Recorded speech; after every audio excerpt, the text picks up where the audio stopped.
And so, and there we go.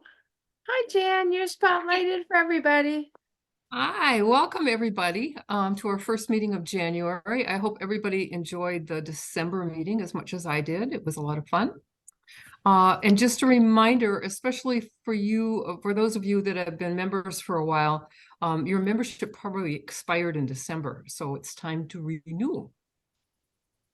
And I think that's all I have, other than in my president's message, I thanked all the volunteers throughout the year, and I appreciate all the work that you've done, and all the board members that have done an excellent job this year. It's a lot of fun to get involved, and you can contact any board member to volunteer. And that's All of all our committees, yeah, all of our committees will gladly take any volunteers. So anything that you think you'd be good at, then we'd like to have you. yeah. It's super exciting. So we do have upcoming, on Saturday is our Let's Be Live, and we have Meredith Roddy from Beadalon, and she's doing a really fun 2-needle right angle weave bracelet with all the instruction, or what do you call it, ingredient list. The supply list that you'll need is on the website. It is also on the Facebook page on our little thing as well. And so it's from 1 to 3 o'clock on Saturday, and that's Central Time Zone for all of those people all over the place on Saturdays. So we hope you'll join us this Saturday for some more fun. Rochelle, is there a fee for that? Nope, it is free for everyone in the entire world. So please invite your friends. The Zoom link is on the umbs.org front calendar page. It is also on emailed to all members. And so you can share it with everybody, the whole entire world. So that's how we Isn't it posted on the Facebook page too? It's supposed to be on the Facebook page. Rita, did you upload it? To the Facebook page? Or not the Facebook page, it's on the website. Yeah. Oh no, it's on the website. I put it in the comments of the event on the Facebook page. Yes, and I did put it on the website. Becky emailed it to everybody. And I did include the supply list with the email. So it's a one and done. Check your emails. But for your friends who may not be members, who did not get the email, send them to umbs.org to the calendar page, and then everything is right there, and they can read the supply list and click the link. And we stream it to, or what do you call it, Zoom it to 100 people. So we have enough for all your friends. Otherwise, we stream it live on Facebook on the UMBS public page as well. Then we upload it to Zoom, so those who missed it can watch it there. So invite all your friends, and we're really excited for all of that. And then our February meeting, just a reminder, is the second weekend in February. So we actually have our Let's Be Live in February before our meeting. Our Let's Be Live is the 10th, and the meeting is on Monday. And so because Betty Cox, it will be in Tucson, and so she's driving back. So all the information for all that will be there. But yeah, February 10th and 13th are the dates for our February. So we've changed it to accommodate for Tucson. So all those wonderful people in the sun, enjoy, suck it up, and send it away. Indeed. So Hannah, let's spotlight Hannah, and then let's spotlight our featured. Where did Jodie just go? There she is. Yay. Oh my gosh, we're so excited. Hannah, would you introduce our speaker for tonight? Well, I'd love to. I'd love to introduce my dear friend Jodie. Jodie and I met years and years ago, I think, at a show Was it a bead and button, Jody, do you remember? Or was it at Glass Stock? Do you remember, honey? Oh, gosh, It was, it was Glassstock. It was was Glassstock. it? And then we were roommates at Bead and Button. Right, right. So, Right. but it's been a really long time so Yeah. I'd love to introduce you to my friend Jody. Jody is here and she does glass and she does fiber. She weaves and she spins, but I think today she's going to be mainly talking about her Marini glass and her glass beads and buttons and where that's taken her. So I'm just going to go ahead and read your little bio, Jody. When making a koi Tiffany style lamp, Jody wanted different eyeballs than the normal glass globs that were used. And a friend suggested that she melt her own. And that's how she came to torch work. She was drawn almost instantly to the ancient word of cane work, which a lot of you guys probably know through Fimo and polymer clay. And you'll see that it's really done almost the same way, only she works at what, 1350, 1200 degrees instead of room temperature. She went down a path of learning to create images in glass. She closed her massage practice, but you're doing it again now a little bit, aren't you? For 15 years and decided to pursue the art form exclusively. Many years were spent making glass beads until a hobby of playing with fiber emerged. She made a felted bag that needed a button and the rest is history. And I'm just going to say a sidetrack that I've started doing needle felting recently and it is so addictive, guys. It's so fun. Buttons became the perfect platform for creating these miniature worlds in glass. And they are not just worlds, they are absolute works of art, you'll see. She travels to fiber festivals and art shows around the US, displaying and selling her work, and she delights in teaching other glass enthusiasts the art of making Marini. Her works in museums and private collections all around the world. So guys, this is my friend Jody. I'm so excited to have her here today. Thank you so much for joining us, Jody. Thank you so much for inviting me and having me to your group. It's always fun to talk about what I love and what my passions are and kind of educate and let you guys know, the fun different things that are out there that, that are fun to work into all of your beading creation. So, I guess it's me now. It's all you. It's all me. So she gave you a wonderful intro. I gave you my bio, except I don't teach as much anymore. I kind of like my studio time nowadays. And as she said before, I'm a lamp worker, torch worker, and my emphasis is cane work or Marini, also known as Millefiori. And I have a little thing I can do here. Let's have that, pull that up.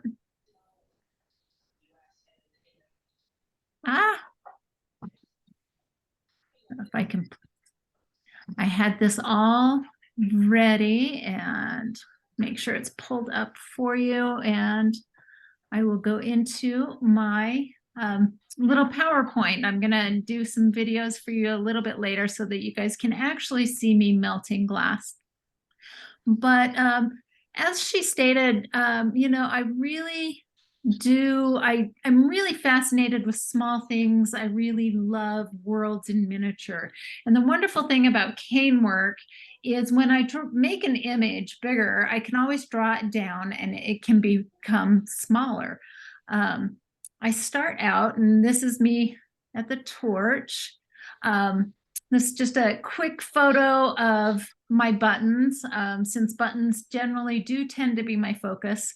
I'll occasionally make cabochons, but those get sold in a particular Facebook group that I can tell on what it is. But, so cabochons, buttons, And I've just kind of gotten back into doing a few beads. I'm enjoying making some beads again. I make some really little teeny beads that are kind of my zen.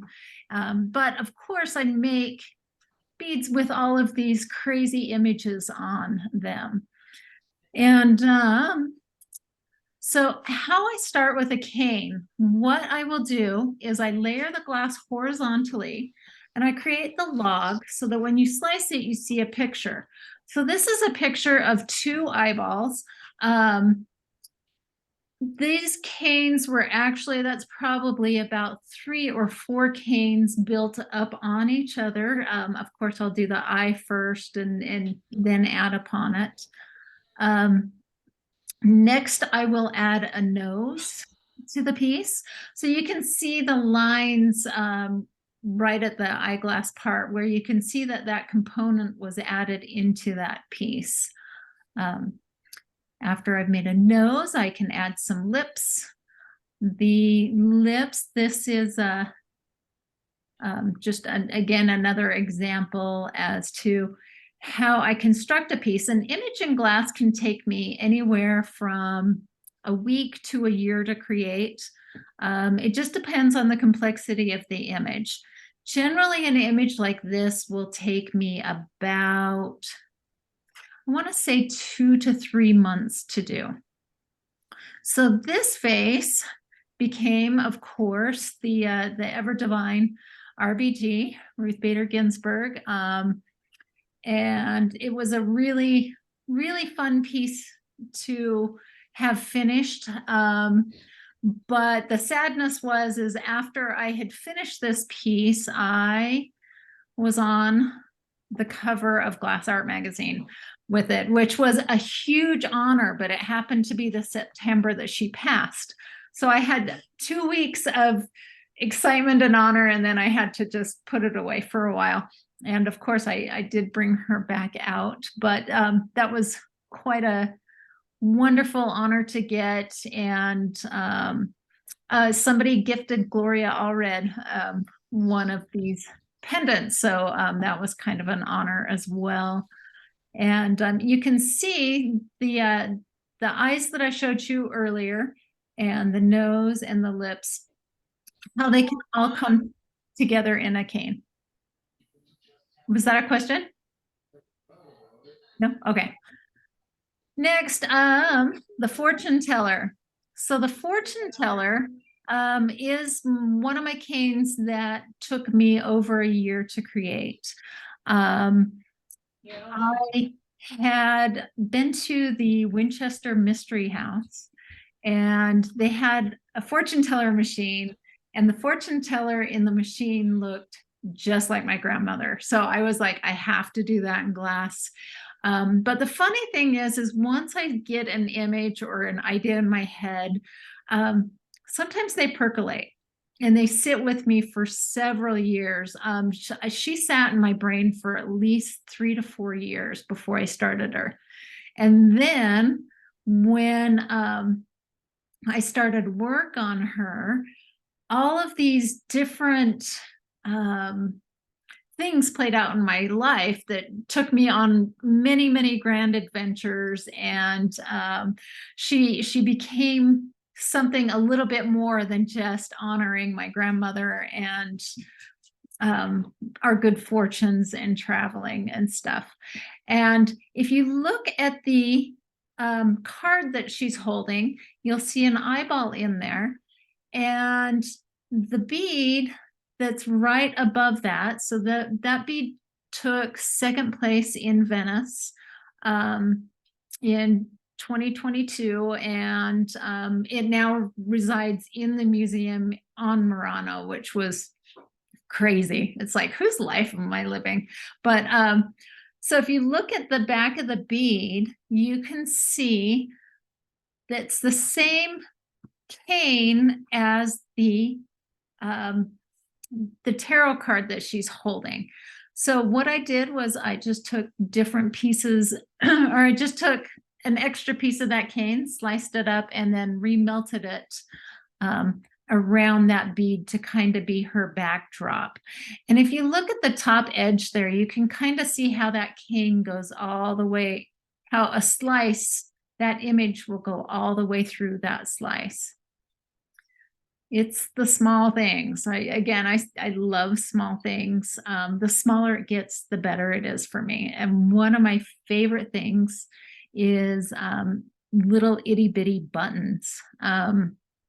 Generally, the bitty buttons are about, I'd say about 10 to 12 millimeter, sometimes smaller. If you see the set on the side there with the gnome, I think those were about 5 to 6 millimeter buttons. They were just teeny tiny.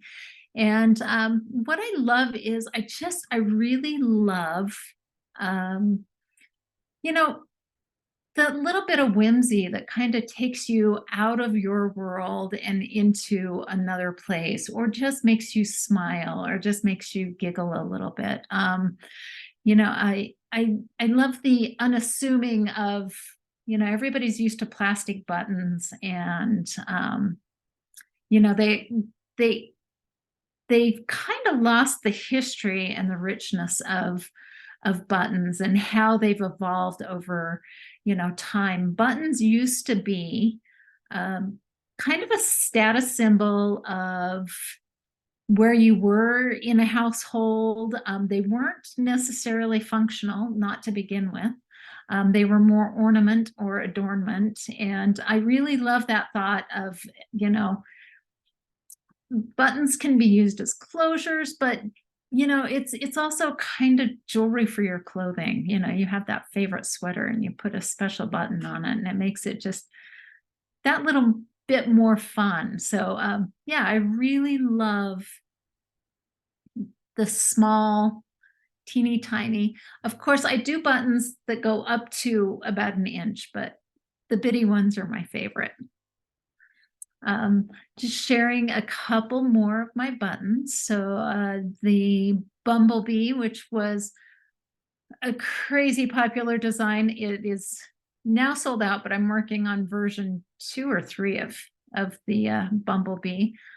And of course the cherry blossoms, because usually about this time of year I start working on spring stuff, because I need spring. Here we've got a lavender field. I'm kind of lavender obsessed. Sorry about the dog. I'm kind of lavender obsessed.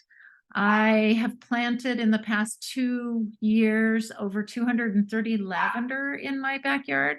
And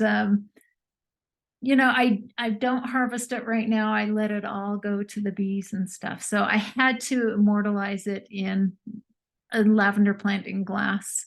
And that's where that one came about. And of course, my Santa Cruz sandpiper. I'm always inspired by places that I've visited. And the sandpiper, I just adore watching them. And I was in Santa Cruz teaching, and saw a sandpiper and had to do them in glass. And then Madame Curie. So I did a series of that Ruth kind of started with inspirational women. So of course I had to get Madame Curie in there because science, and she really needed to be honored as the amazing scientist that she is. She really doesn't get the credit that she is due. This is my most recent one, and I'm on version 2 of her already.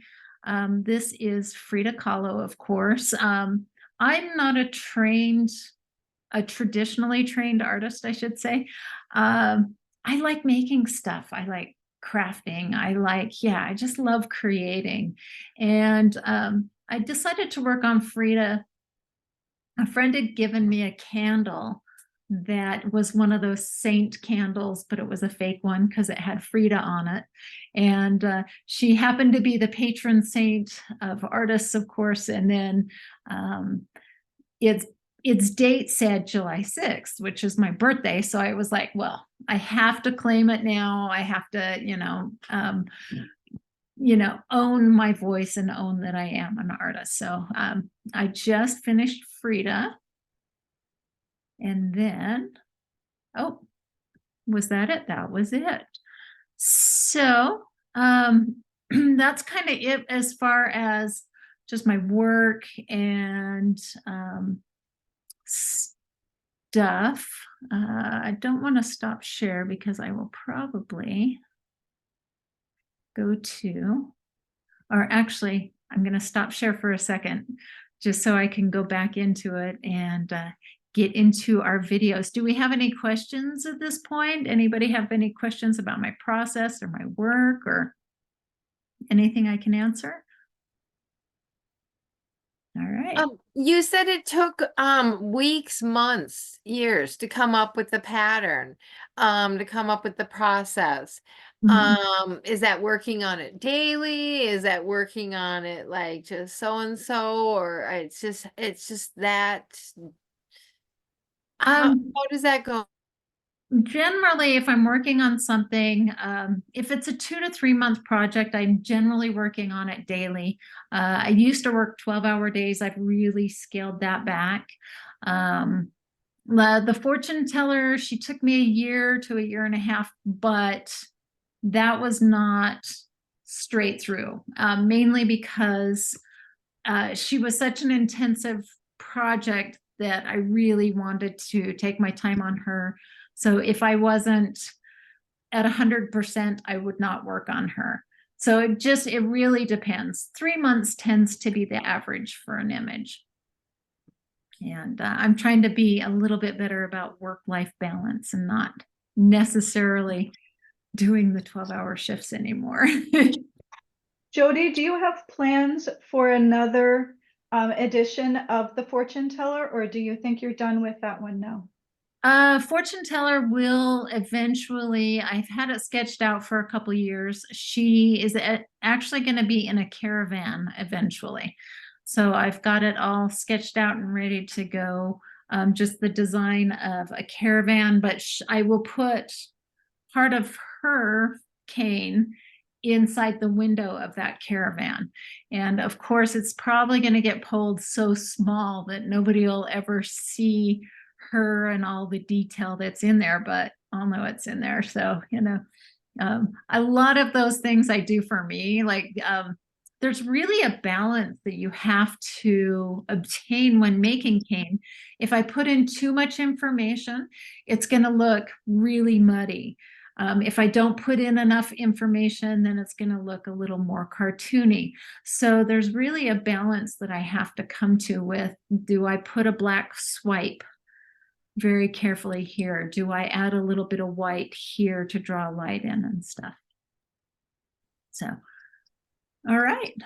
Well, Shelley says that she remembers the special shopping for buttons for her sweaters when she was little, and her mom made her sweaters, so it was always a big shopping trip for her. And meanwhile, I am, it's Hannah, by the way. I'm looking for your Etsy. Are you no longer on Etsy, my love? oh no, I'm JodieMcDougallStudios.com. Okay, I got that one up already. Super.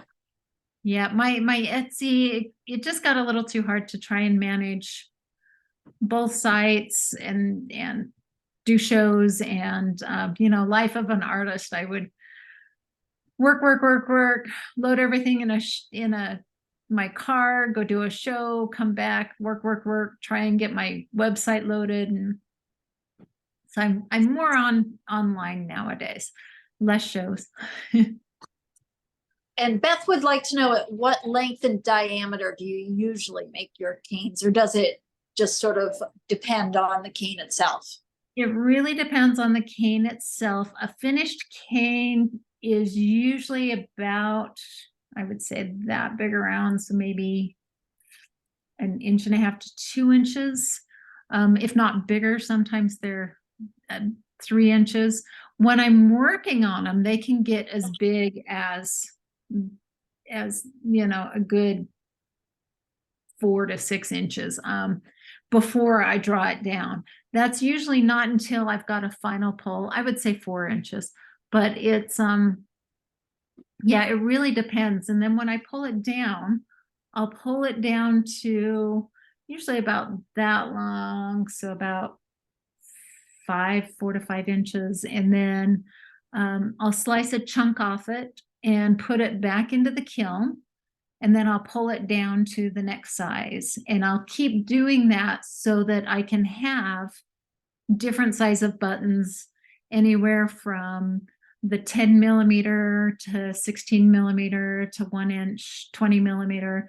And I've kind of stopped. Sometimes I'll have 1.5 inches, but I reserve those more for the beads and paperweights, and yeah, some of those bigger pendant pieces. But buttons, I try to keep it about 1 inch and smaller. All right, are we ready for videos? So we'll go back to the screen share. And so when I am before, all right, there we go. Before I really start this, so when I'm working on an image in glass, I like to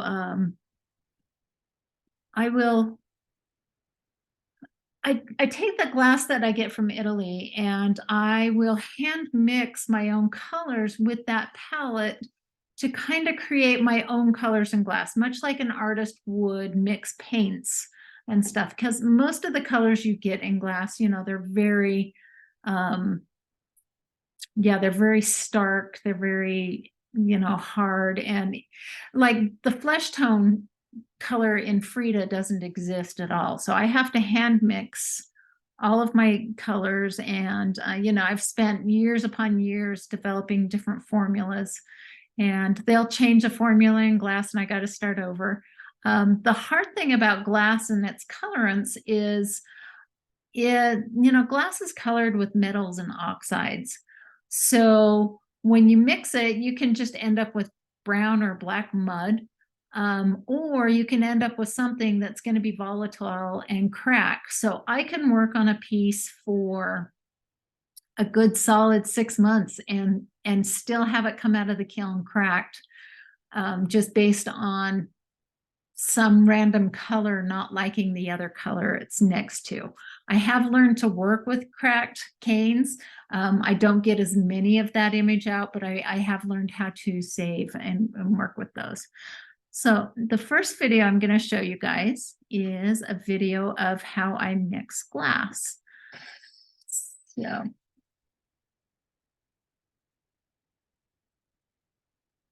So here we go.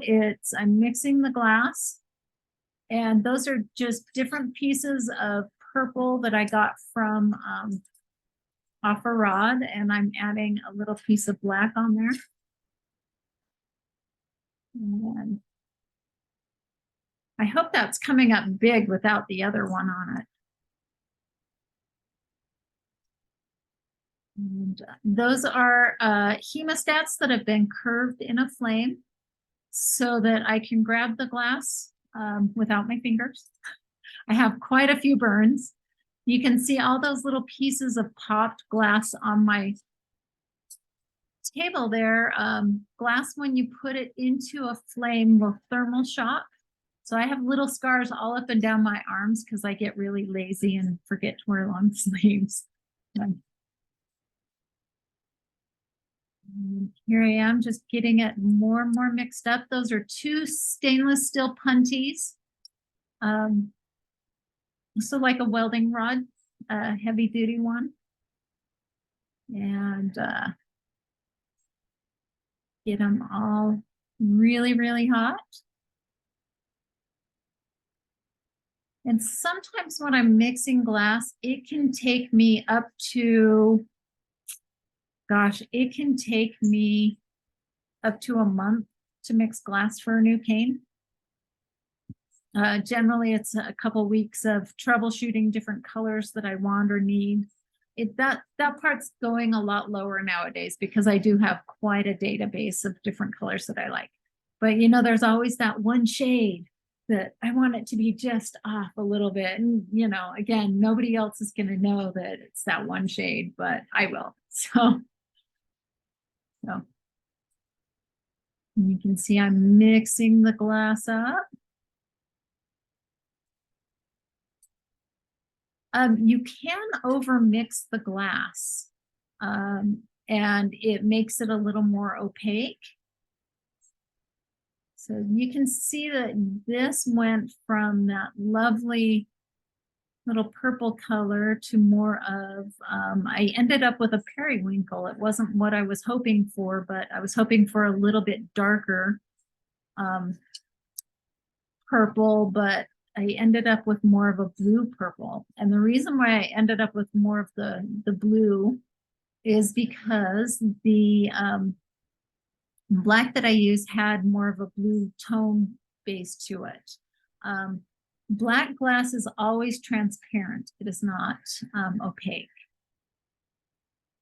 So once I've mixed a color, then I go back in. And that's the nice sizzle of it hitting the water. I come back in and I will give it a little press so that I can then label it and have a good idea in my archive of what that color is going to look like.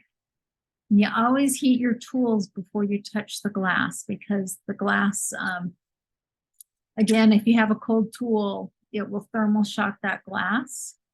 And that is mixing. That is how I mix the glass. I'm going to put that there. And do we have any questions on mixing glass or any comments? No? All right. I hope I'm waiting long enough. No? Next, I want to share with you making a cane. Jody, we'll just jump in if we have questions, so don't worry about it. All right. Sounds good. So now I have a video of making a cane, and I hope you guys aren't seeing this black bar here from Zoom, because it's over my video, so I'm kind of, all right. So this is how I make a cane. The cane that I'm making right here is the center of a flower that I've been working on. Again, I'm working on Frida version 2. And I'm doing this a little bit different, where normally I'll cut the rods evenly and have everything set up, but I was working really dirty that day and decided to do the nippers. The problem with using nippers on a thin piece of rod that's very tacked on. Sorry, Jody, the video that we have up is still the previous one where you were mixing glass. So whatever you're looking at, we don't see that. Oh, that's wild. I thought I. Try stopping the share and then restarting. Stop share. And now restart the right one. All right. And share. Okay. I see something that says making a cane now. Super. All right. We'll take it all the way back to the beginning. There we go. So sounds like the hiss of the torch is gone on that one. Not that you guys need it. There we go. It is kind of soothing though. I don't know. All right. So here I am. I'm heating the barrel up, and then I've attached another piece of glass onto it. And as I was saying before, normally I would have the pieces cut to size, but I was working pretty dirty this time and decided to just use those glass nippers. I do take the cane out several times to look at it, and unfortunately I am my own cameraman, so you don't get to see, exactly what I'm looking at, but most of it's down here in the flame anyway. So I'm just going to add another piece of glass, and this will probably be the longest, most boring video of your life. The video, when I first recorded it, to make this piece was 48 minutes. I have cut it down to 16 minutes. It's going to speed up here in just a little bit, in a couple minutes. But I'm coming in with the second piece, and that was a little bit off. So I'm going to go in, and that is, believe it or not, a brass tool, but I've used it so much it's absolutely black with its patina. And it's yeah, probably one of the tools I use the most, other than those hemostats for grabbing.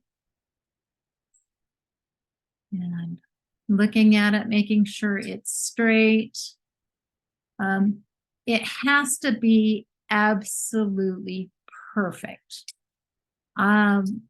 If it's off a little bit, or if I've got too much glass on one end over the other end, when I go to pull it, it's not going to pull evenly, or I'll end up with a piece of cane that, you know, the image is distorted or whatever. So I have to be as precise and as perfect as I can be. If I've got air bubbles in there, the glass will move and shift. And you'll see that at the end of this video, how a couple of those perfectly round dots shifted. So I'm just making sure it's tacked on there so it doesn't pop off. And again, when you go to nip it like that, it sometimes will break completely off the glass piece. All right, so now I'm going to introduce another color. This is the same yellow that I made the barrel out of, and I'm filling in the edges, and I'm trying to push that glass into every single one of those little crevices. You don't want air bubbles. Air bubbles could make problems later. But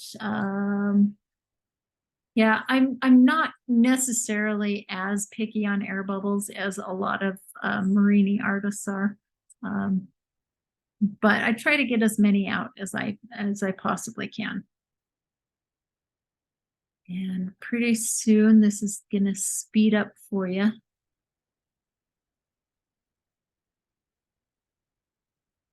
And keeping it warm. You want to keep the whole piece warm. If it cools down, so glass, as it starts to cool down, if it's not held at a certain temperature, it will just break apart. That's why when I'm finished with a piece, it goes directly into the kiln, and then it is held at a certain temperature to keep those molecules binded together and stable. But when I'm working at the torch, if this cools at all a little bit, it'll crack. Then I have to try and piece things together. So you can see I'm trying to keep the whole thing really, really hot. And this is the glass I work with is called soda lime glass.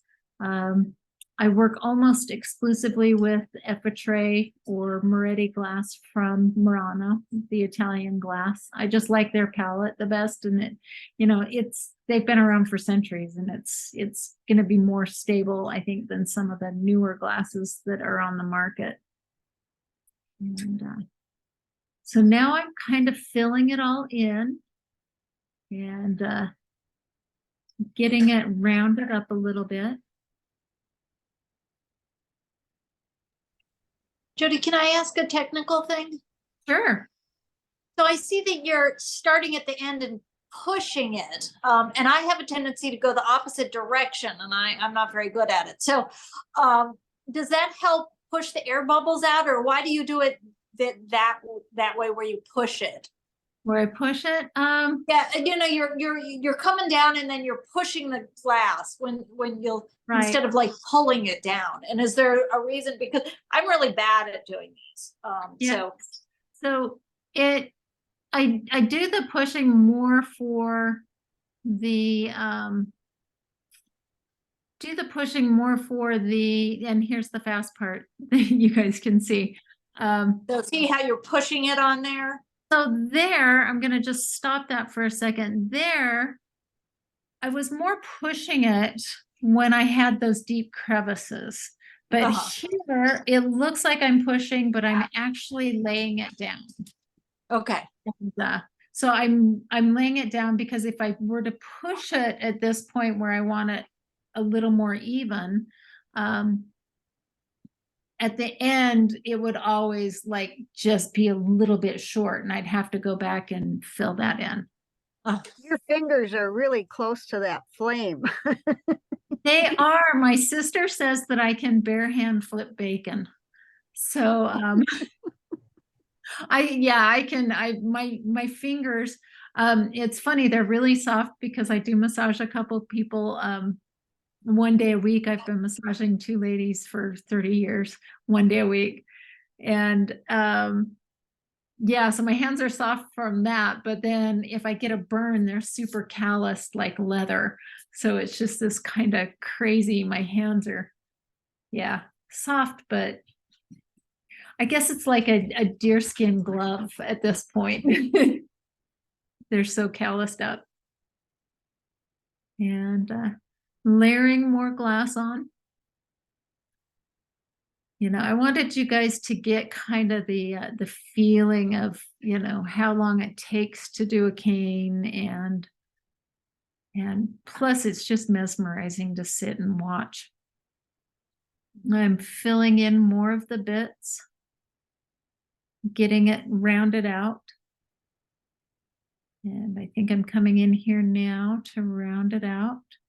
Oh, so I just broke it off the yellow piece and I put it onto another piece of glass called borosilicate. So borosilicate's like your Pyrex glass, and it melts at a different rate, or it cools down at a different rate than the soda lime glass. So it makes a really nice handle for me to hold on to so that you know, when it pops off the rod or when I knock it off the rod, because that really thin piece of glass that I was working on before, when it gets this big, it just gets really hard to manage. And this I can sink heat in all the way to the edge and it's not going to pop off that rod. Again, I got to keep it really, really warm. And I think we're going to slow down soon. Maybe I'm guessing too early. Yeah, so the if I was to make cane in the borosilicate glass, here I'm rolling it out. I'm getting it smooth so that I don't have any rough edges or unevenness. And the borosilicate glass, if I do a cane in borosilicate, it's very stiff. It pulls more like pulling hard taffy, whereas the soft glass is more like pulling dripping honey. All right, so now I am putting on a clear end cap so that I can pull this evenly. I'm going to cone shape it out. And that clear is going to go all the way to the edge of the cylinder. If it doesn't reach just on that edge of the cylinder, it won't pull that part of the cane. And here's another piece of borosilicate coming in. And so that I can switch hands. And I have to also be very careful that I don't put the clear over the edge, because then when I pull the cane, then part of the cane will have the clear on the inside. So, you know, yeah, I have to be just dead on perfect. And now I'm taking the other borosilicate puntee off.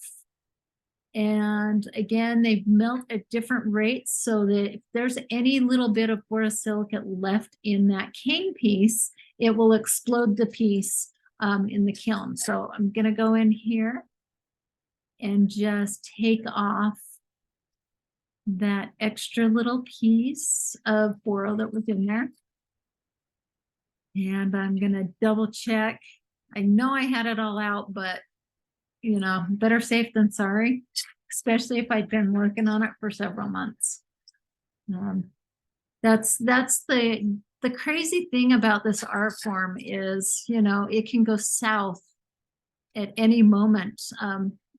A chickadee that I was working on, my first piece in the Corning Museum, the chickadee, I'd worked on it for 4 months and I was at the torch for 9 hours, no breaks, assembling it on its final day. And at the very end of the pull, I hadn't put enough heat into the ends of the punties and they both broke.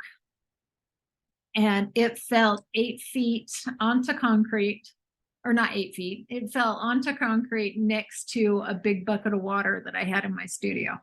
I almost lost 4 months worth of work. I didn't panic. I, reached down with those hemostats, picked it up, put it back in the flame and threw it in the kiln. Well, got the boro out and threw it in the kiln. So it can be very harrowing. All right, so we're going in and coning the other side and getting it ready for the second boro punty, or the third. And it's getting all set up and ready to pull. And you can see, again, I have to just be precise. Start getting more heat into the whole piece. Heating up the punty so it doesn't thermal shock the piece. And I do that little rocking back and forth to draw the glass all to a nice little edge and point. So now I'm really introducing heat into the cane part. I want to heat it from each end, and then I want to heat it across. The problem with heating it just across back and forth is you heat the middle the most. So you want to make sure that you drive that heat and that flame into the ends so that it doesn't have an uneven heat base, because an uneven heat base will pull weird and you can lose a pull that way as well. Now I'm getting it ready. And at this point, I'm probably kind of pushing and pulling a little bit. You can't see that on the camera. I'm like massaging the glass to make sure that it's evening out. I may have even started pulling a little bit. This is when I wished I had a second cameraman, but I should train the dogs. So yeah, I pulled it a little bit, and you can see me pulling a little bit more. This one, I wanted to make sure I had 2 different sizes to work with. So you can see I've heated just that little end, and that gives me 2 different sizes of the cane. And I think this was actually about 12 inches. I made it way bigger than I needed to. But now I have centers for flowers for the rest of my life, basically. And those are special glass shears for cutting the hot glass. And then I'll come in with another pair of shears. These are called diamond shears. And these will kind of crimp the glass more and give it a nice little pucker. And I want to straighten that back out. You saw it was kind of bending on the edge. I want to make sure it just stays straight. And that was me blowing on it. because then I'll walk over to my kiln and knock it off into a hot kiln. And it'll sit in that kiln for at 950 degrees for several hours, and that helps those molecules stabilize. And then I ramp it down slowly so that it's a properly annealed piece that's ready for the rest of it. So the next day, I take it out of the kiln and I have my rock saw, and I won't want to talk over that. So I have my rock saw and I slice it. That's a thin curved diamond blade. And you'll see it in a second. I did a little picture. So that is the finished cane. So you can see actually, and you won't see it when it gets smaller, but you can see all of my little swipe marks that go down. You can also see the round bits that had a little more like an air bubble or something next to it where they've shifted more or elongated a little bit. But since it's a flower, I really like the effect of that. And yeah, so that is how I make a glass cane. And again, that's just a really simple piece. So once that part is done, I will take the cane and I'll slice it, or once the flower is done or the image or whichever, I will take the piece and I will slice it with my rock saw again, and I will make really thin slices of that image. And then I take my, I have a lapidary machine, a flat lap, and I will grind that surface down so it's nice and smooth, and then I will polish it. I don't take it to a high polish, I take it to a soft polish. And I'll share the screen again. And then I will work into making a cabochon. And that needs to go away. And we will pull the making a caba up. So I have these, this is a stainless steel mandrel that has been made. It's got a little stainless steel disc on here. This helps me keep my sizes of my buttons more consistent. It's really important to me, you know, if somebody's, you know, knit a sweater and they want all of my buttons on there, that they're really close to each other. So I'm coming in, and we've got a little bit of a false start here. I started working on that, and then I realized that I hadn't laid the white glass down. And when I was editing the video, I forgot to take this little part out. So, so ignore that. And the real one will come next. I need a little bit of water. Quickly. I can feel that my voice is getting nice and squeaky. For those who didn't hear earlier, you know, I spend my life in my studio not talking to anybody, and then when I come out in public, I always lose my voice because my vocal cords aren't used to being used so much. All right, I'm going in. I've got a little bit of a white rod here. I'm going to melt it. I want to make sure that that cabochon mandrel is dipped in a bead release. And that bead release is going to make sure that it won't attach permanently to the steel piece. If there wasn't a buffer there, it would attach to the steel piece and there wouldn't be a way to get it off. So the bead release is made with various like kaolins and kiln washes and different different things that are used in pottery. And there are many formulas out there. And I think I was making my own at this time. I have to be careful to keep it hot so it doesn't pop off. I also have to be careful to keep it at an angle because gravity will want to pull it off. And the longer that I work the piece, the more harrowing it gets for me to get it finished. So now there's a bit of a transparent yellow or a topaz. And I'm gonna flatten that out. And I'm just preparing the base. So these are like the two bottom layers of the cabochon. And I'm preparing the base for the image that's going to be put on it.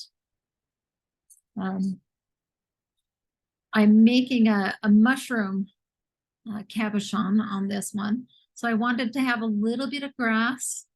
That's a thin piece of green that has been mixed with other greens. So it's like a really stripy stringer that has about 6 different colors of green in it. Once the clear is on top, you do see the magnification of, those little teeny tiny, the eye just wanders across it. So it's just those little details that make the piece a little bit richer, a little bit more interesting, to have a nice stringer that has all the different colors. All right, now I'm grabbing the slice.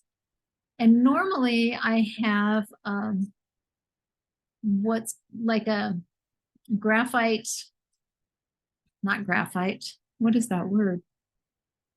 Tungsten tweezers that I grab it with. Tungsten is a material that I can go into the flame with and it won't stick to it. I could not find my tweezers for the life of me. So I'm using the grabbers, the pliers that I peel glass with. And I have to be very careful because it will melt to that still.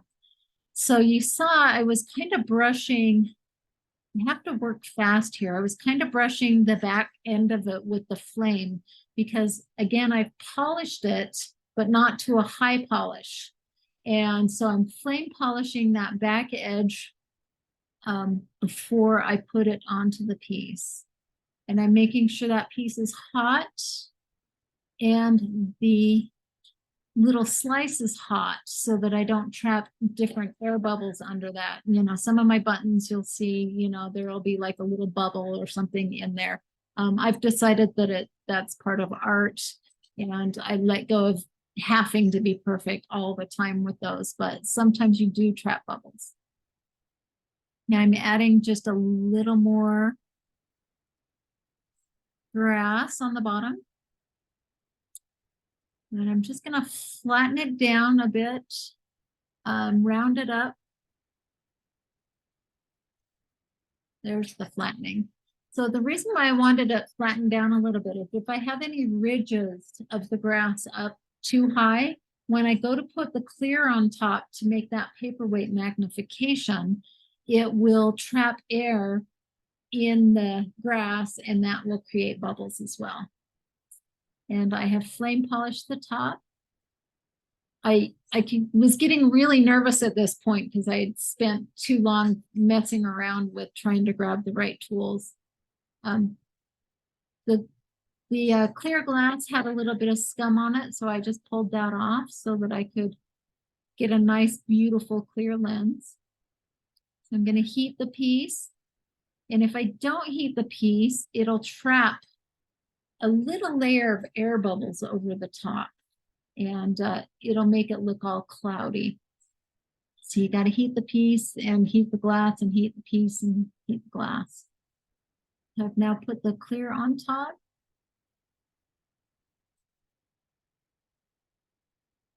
And yeah, I was really breathing. I was like, don't pop off, don't pop off. Because I wanted to have the video be a little more succinct. All right. So I'm just rounding it up a little bit and I'm using heat and gravity to give myself a nice little dome here. And that is the finished mushroom cabochon. And this little guy, I think he was about 12 millimeters. So he's just little. And as I can close that. And screen sharing is stopped. I think I have one more video for you. Come in. This is just a fast one. So this was actually a TikTok that I did. So you'll get good music with this one. But I said I was making beads again, and these are really simple, really bitty beads. You know, a lot of times I've got all of the beautiful hand mixed glass out, and you can see all the little bits on my workstation. So you asked earlier the colors that I'm working with. You can see all of those teals and aquas and things that I've mixed up. But I'll take all of the random short bits and I will put them together, and I'll pull these little stringers and I'll make random mixes of beads. And I never know what the mix is going to look like when I'm done. And it's my zen right now. This just makes me happy to do every day. And it's just challenging to, you know, keep making beads one right after another on the same mandrel, without cracking them, without them popping, with them being as close to the same size as possible.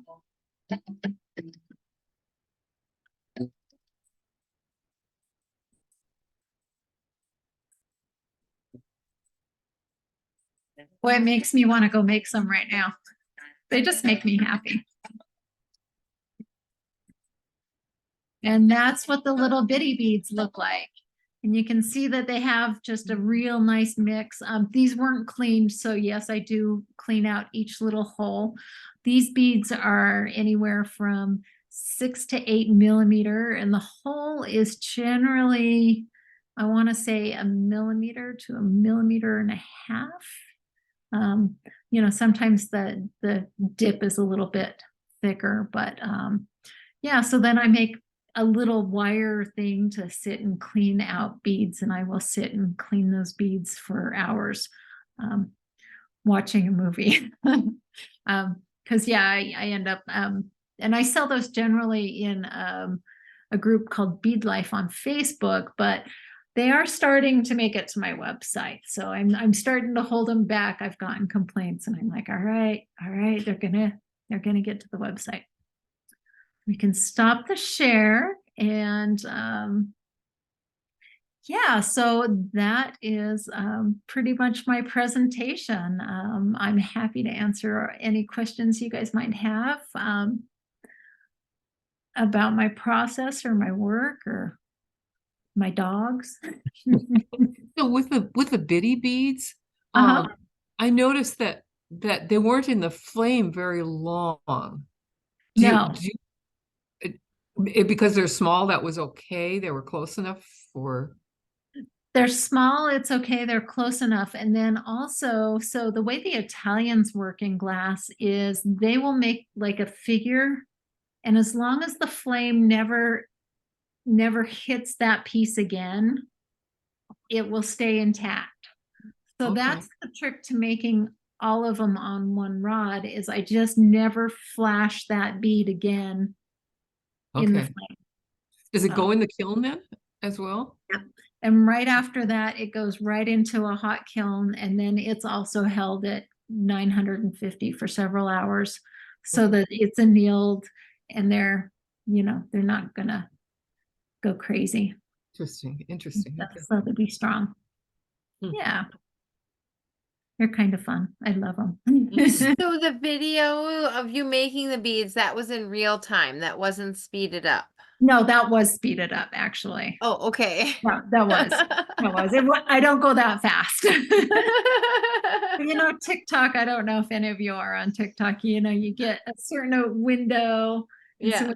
you add a video to TikTok, they'll shorten it for you. And then I did speed it up just so, you weren't going to spend 600 hours sitting there watching me make each little bead.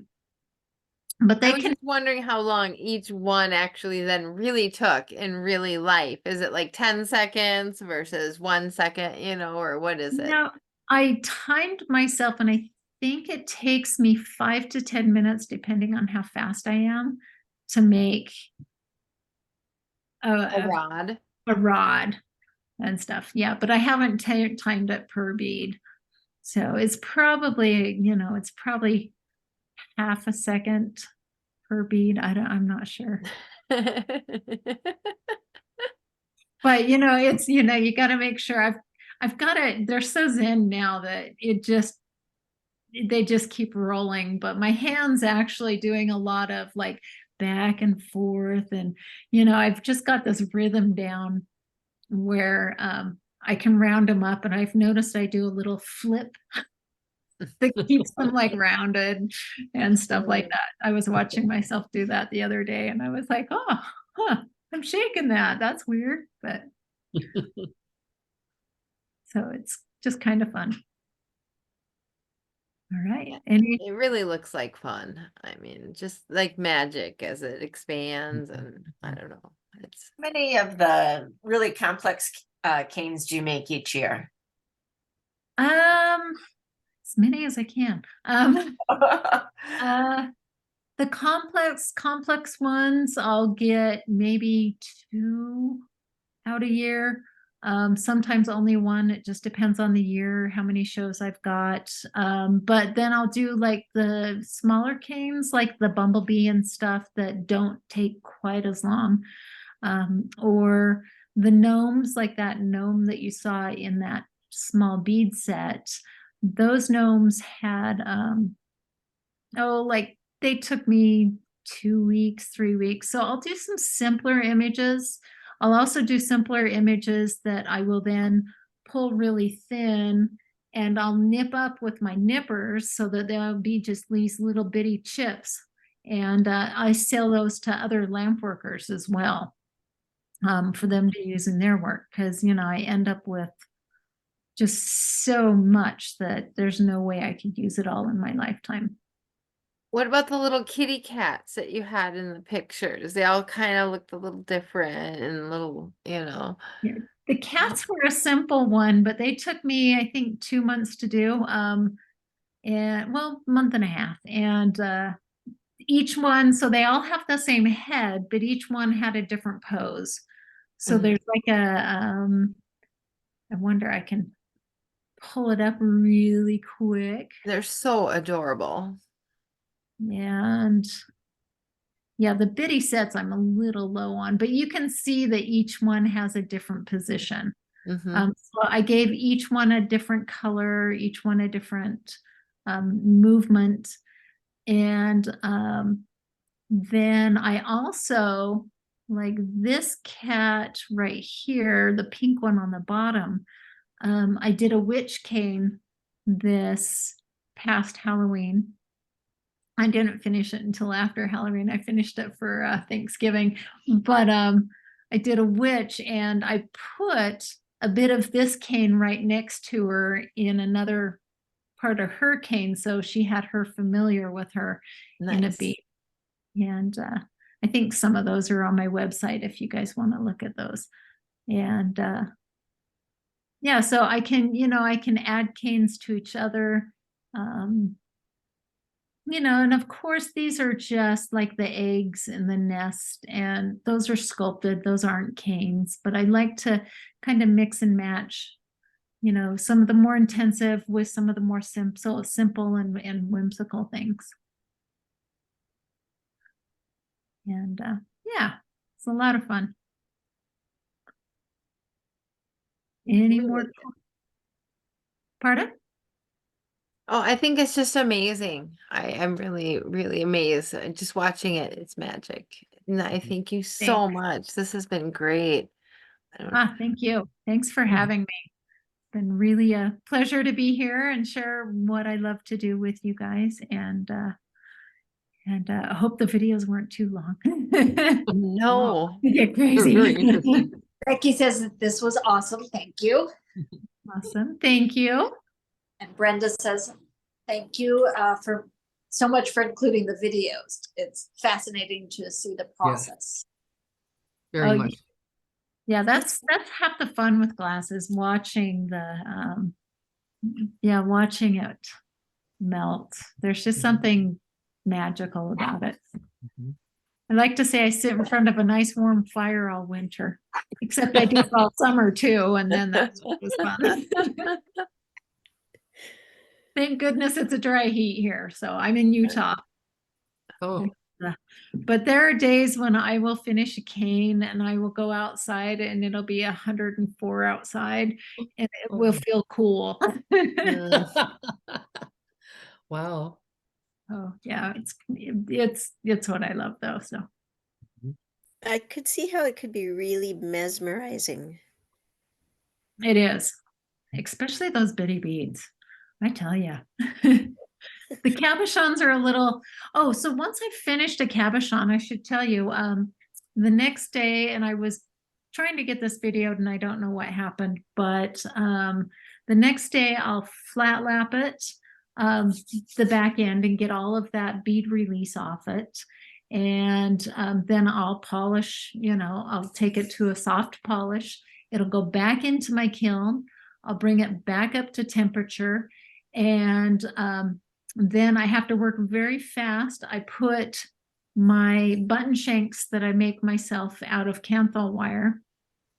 I will put that in hemostats and I will quickly grab the cabochon out of the kiln, put it on a borosilicate pundy, heat it up and plunge that button shank into the back.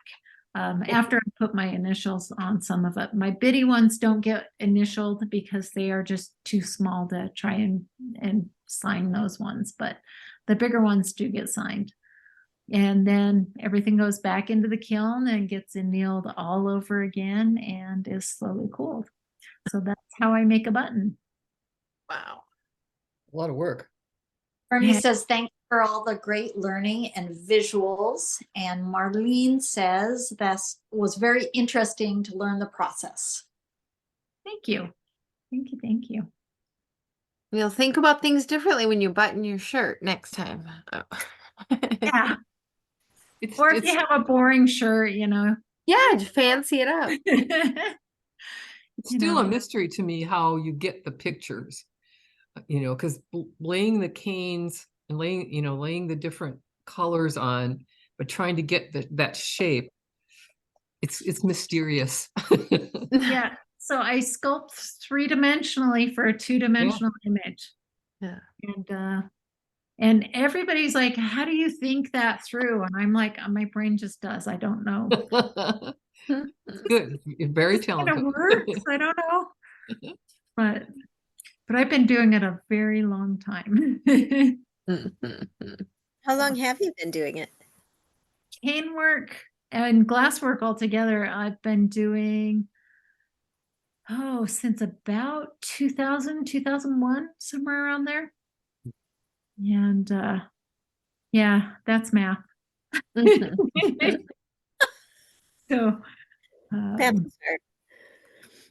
yeah, so long time. Wow, that's like 20 years, It's actually more. 22, This is 2024 now. 20, oh, wow. I'm getting old. I love it. I love it. No, I love you're getting more talented. it. I love it. Every gray hair I got. I love it. Do you ever go back to your first ones and look at a difference or a progression or anything like that? So some of my first canes actually were done on a torch called a hothead. And I made them in Bullseye Glass, which is a different glass company up in Portland, but they did fused glass. So at that time, I had no awareness of cabochon mandrels. I had no awareness of, beads or anything. And I was just trying to figure out how to do things in my basement. I hadn't had any classes. And I made these teeny tiny little fish that I then stuck in a copper ring and added a bunch of different frit and fused them down and ended up with these long, like hockey puck looking things that I then took to my stained glass grinder and grind the tops down. And it was a painful process. And I made refrigerator magnets. So I do still have one that's on my fridge.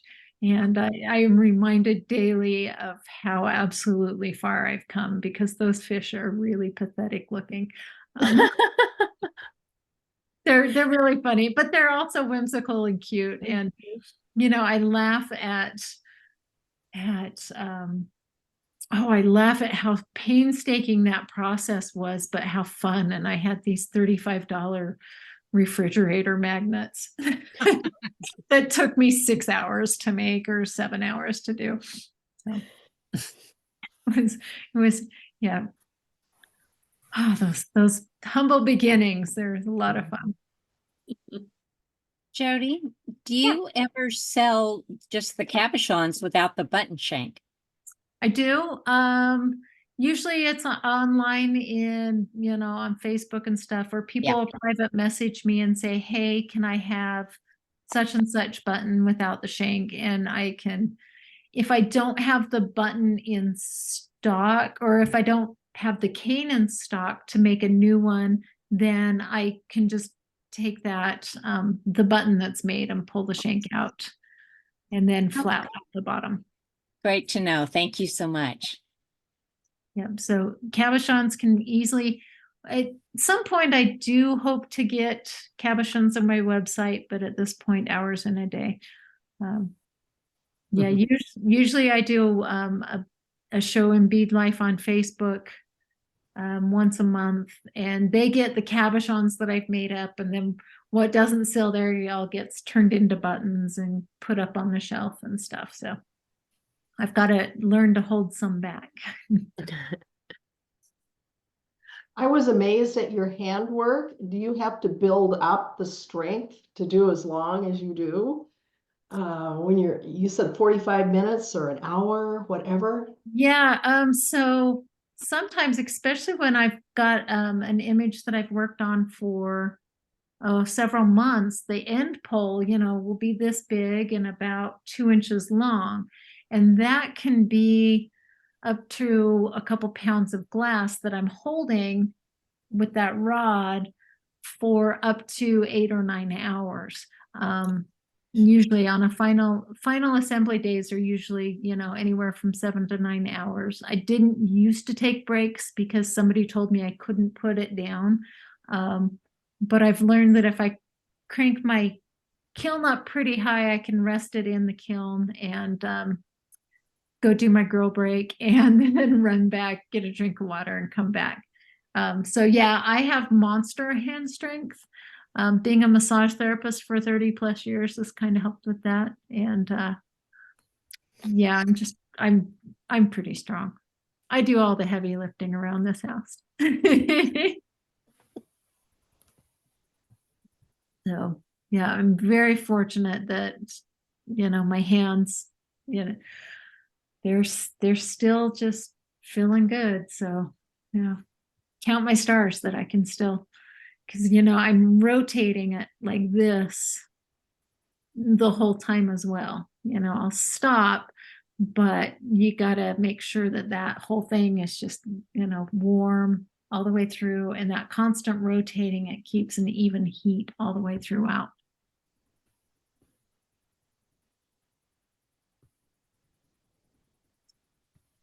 Oh my gosh. Any other questions? Comments? Jokes? Oh. Her website links and everything have all been put in there. So click away and go find her stuff and check it all out. And we're really excited to, now I'm dreaming. I just see the flame in my head, We'll have to get you mountain glass next. I'm not a fire sign. I like to watch, but you know, I'm just I'll burn down the house. I'll burn myself.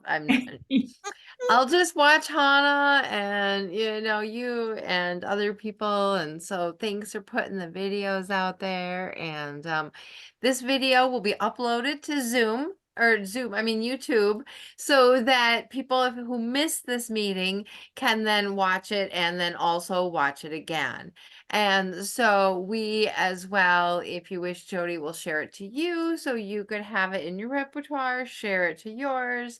And it's really been so informational and so much fun and inspiring all at the same time. And so that's why we don't want anybody to miss it, even though if they had to work or couldn't come tonight. So thank you all for coming, and I have to do my stop recording job before I forget. Thank you. Thank you so much. Thank you.